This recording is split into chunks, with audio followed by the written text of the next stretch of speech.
kahapon po dito sa Camping-Pin, tinamaan po kami ng buhawi. Sobrang lakas! Ayun o! Oh! Oh!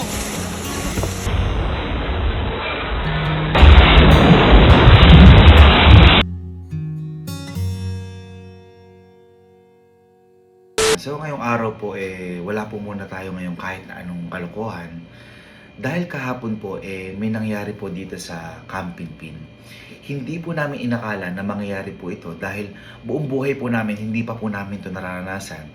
Dahil kahapon po dito sa Camping-Pin, tinamaan po kami ng buhawi. Opo, tama po yung narinig nyo. Tinamaan po kami ng buhawi. Hindi ko nga po alam kung talagang buhawi po ito kasi sobrang bilis po ng pangyayari. Natutulog po kasi ako dito sa may kwarto ko po noon. Nagulat na lang po ako, parang may lumilindol na parang inaangat po yung bubong namin. Parang yumayanig po talaga, kaya akala ko po talaga lindol yung nangyayari. Nung paglabas ko po dito sa pinto na to at sumilip lang po ako dito kasi glass po yung mismong pinto ko po dito sa labas. Nagulat po ako, ang nakita ko lang po, kulay puti po na hangin, na purong puti po na hangin na gumaganon lang po na sobrang bilis. Kaya natakot din po ako, hindi po kagad ako lumabas. Actually, nakita pa nga po ito ng tropa ko, yung best friend ko si Louie. Nagbablog pa nga po siya kasi bigla po talagang lumakas po yung ulan ng mabilisan po. Bigla lumakas yung ulan at saka bigla pong humataw po yung mismong hangin na sinasabi ko. Ito po, papakita ko po sa inyo yung ginagawa po ni Louie. Nagbablog pa nga po si Louie dito. Ito po. Sobrang lakas ng ulan dito mga partner, no? At thank you sa pagpasa sa akin ng balitang ito. At kung makikita nyo sa weather forecast na ito ay sobrang lakas ho ng ulan mga kaibigan. Ayan ho, nakita nyo sa akin likod, ayan ho, ang glass house. Sobrang lakas ho ng ulan dito. Hindi ko alam kung ano yung malakas, yung tama ko ho ba o yung ulan. Pero feeling ko yung ulan ho yung mas malakas, no? Ayan ho, masalukuyan kaming sinasagsag ng malakas na ulan dito. At kung nakikita nyo yung itim na ano na yan, hindi ko alam Hindi ko alam kung bakit malakas yung ulan, pero ang lakas ng ulan dito. Grabe oh. Naririnig nyo ho ba? Ayan oh, umakampas ho yung ano. Sobrang lakas po ng ulan, grabe. Asahan ho natin ang paghangin. Ayan, naku. Sobrang, ay puta yun, pasok na ako. Gago, ang lakas. Shit. Ako napakalakas. Sobrang lakas, ayan oh. Oh! Gagi ka! Sobrang lakas! Ayan, nakita niyo po, sobrang lakas po talaga. As in parang, kumbaga parang dumaan sa baba yung hangin. Ganun po kabilis yung nangyari. Kaya po ako, nung nawala na po yung hangin na yun, nung nakita ko, lumabas na rin po ako agad. At nagulat po ako sa dinatnang ko po kasi hindi ko po inakala na sa loob ng 5 segundo po ata o 6 na segundo o 4 na segundo, ganito po yung mangyayari po dito sa may Camping-Pin. Ito po yung nangyari. Parang napakalakas ng ipo-ipo. Kami na tinaob yung kubo natin. No? Ay!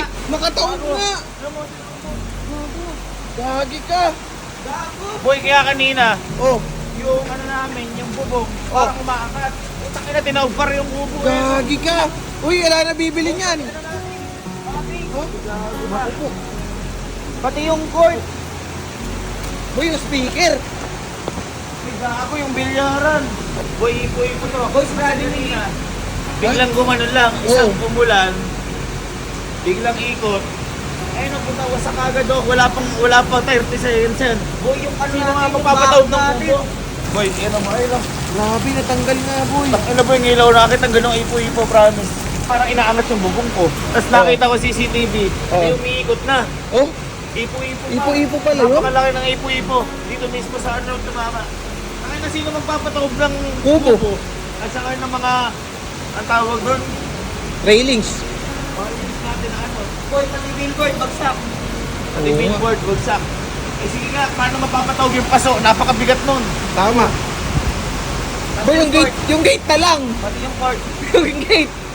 Yung gate na lang. Oo. Automatic 8 pa yan. Paano kasi Oo. yan?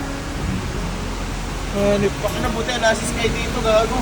Puno sa kabila, yung akasya doon yung malaki. Ha? Paano? Putang ina, bagsak yung puno. Gagi, bali nga. Laki yan. Akasya yan. Puta, bali oh. Boy, taob yung mga puno oh. Sa harap oh. Sa harap. Baka napalisado nun. Kamusta kaya sila dyan? Check with glass house. Oh my God. Nandito ko sa glass house. Ayan, ala naman dito. Okay.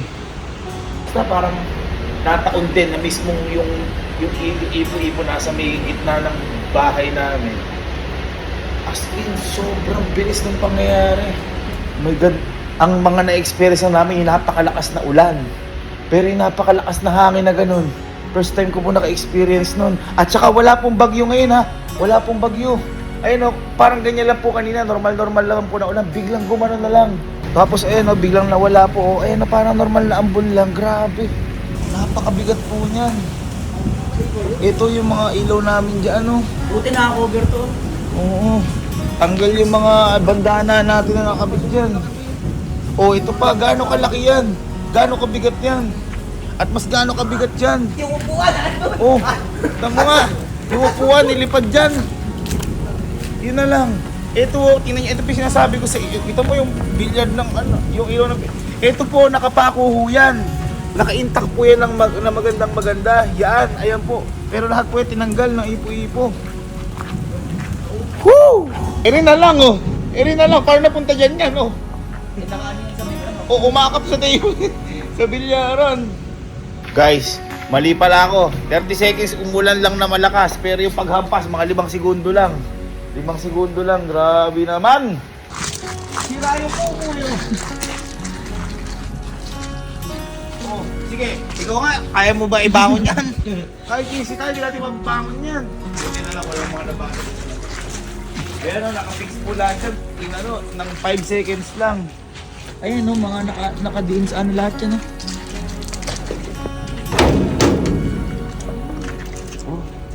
Ay, putya ragis. Ito yung nangyayari sa likod natin UP lahat eh. At tingnan mo yung nangyayari sa sa may billboard list sa UP yung mga tubo. Ayan hindi bagsak UP. Wala pang tarpaulin yan. Oh, dito mo ang puto yan. Wala pang 1 segundo, 2 segundo. Tsaka na UP pare. Yan po yung nangyari sa may camping. Halos buwal po lahat. Yung kubo, hanggang ngayon nga po, hindi pa rin po ako makapaniwala. Kasi ang dami pong bumuhat po ng kubo na yun. Yung mga fence po namin, sibak po talaga yan. At saka yung sa mga gate nga po namin, sa may tambayan po namin doon, sira po talaga lahat. Kaya nagulat po talaga ako. Ngayon, akala po namin, mismong sa amin lang tumama. Kasi syempre medyo malawak po o walang nakalagay po sa may parang gitna po namin. Mismong doon din po pala sa mga kapitbahay po namin, tinamaan po sila. Kaya hindi po namin alam kung mismong sentro po yung barangay po namin tinamaan. At ito po ibang nangyari po sa barangay po namin.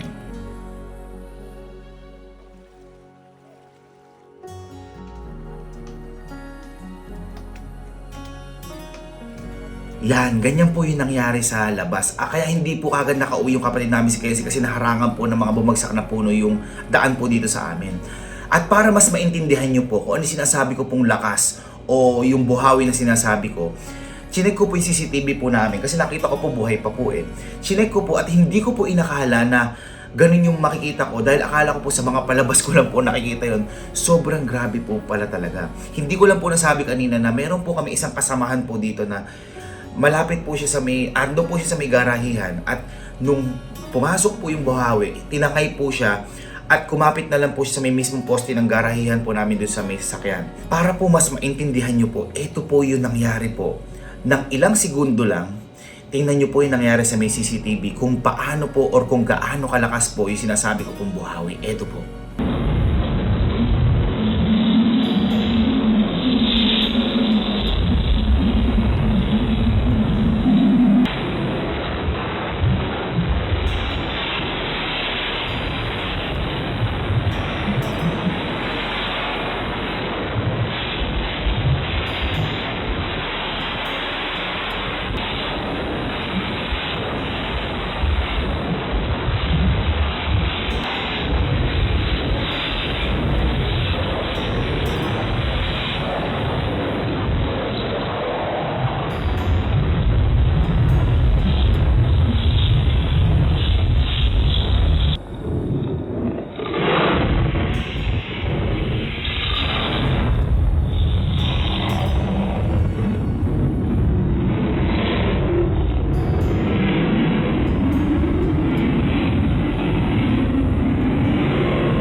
Yan, sobrang grabe po talaga, di ba po? Kung nakita nyo, hindi ko po akalain na tatama po ng ganun kabilis. I mean, ganong kabilis yung mangyayari at ganong kabilis din po yung epekto po sa amin po na to.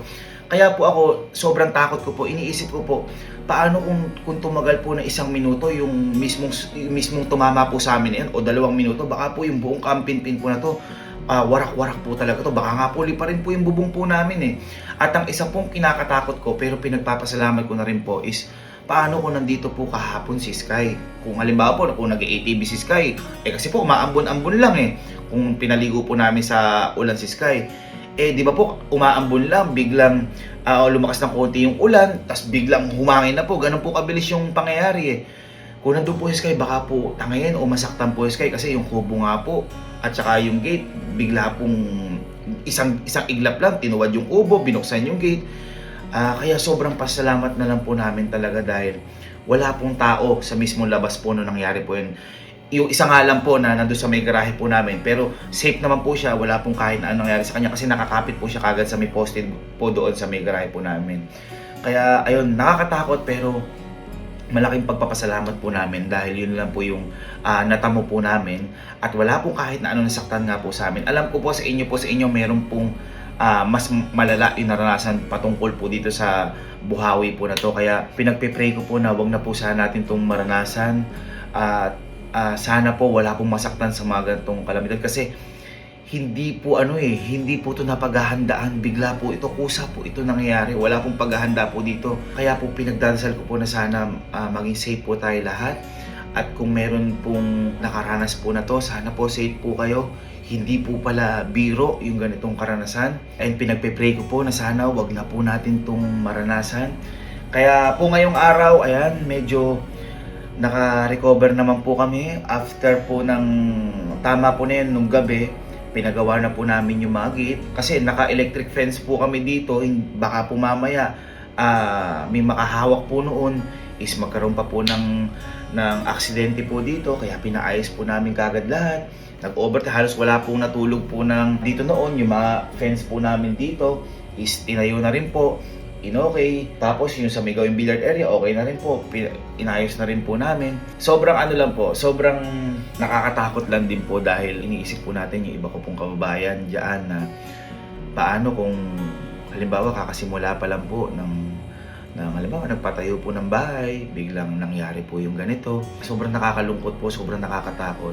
Pero ang lagi lang po natin siguro ipagpasalamat po dito is ligtas yung buhay natin. At siguro sa mga ganitong pangyayari, mas isipin po natin yung buhay po natin kaysa mga mawawalang materyales. Siguro umalis na po kagad tayo o sumilong po tayo sa dapat silungan na matitibay kapag nangyayari po ito. Hindi ko po alam kung ano po yung maipapayo ko sa inyo kasi kahit po kami, ako po nataranta po ako mismo. Kaya ayun mga ma'am and sir, bukas ay magpapatuloy po ulit tayo sa kasiyahan. Talagang hindi lang po kami makapaniwala sa nangyari ngayon. Kaya kung tatanungin niyo po kami kung okay po kami ngayon. Inaayos na po namin lahat ng bagay-bagay po dito. Bukas po babalik po tayo sa lahat sa kasiyahan. Huwag na po kayong mag-alala sa amin. Pag-pray nyo na lang po siguro kami at pag-pray po natin yung bawat isa na huwag po mangyari sa kanila to at huwag po mangyari ulit po sa amin to. Yun lang po again mga ma'am and sir. Maraming salamat po sa inyo at mahal na mahal ko po kayo. Bukas po, magkakasiyahan na po ulit tayo. Thank you po mga ma'am sir. I love you all.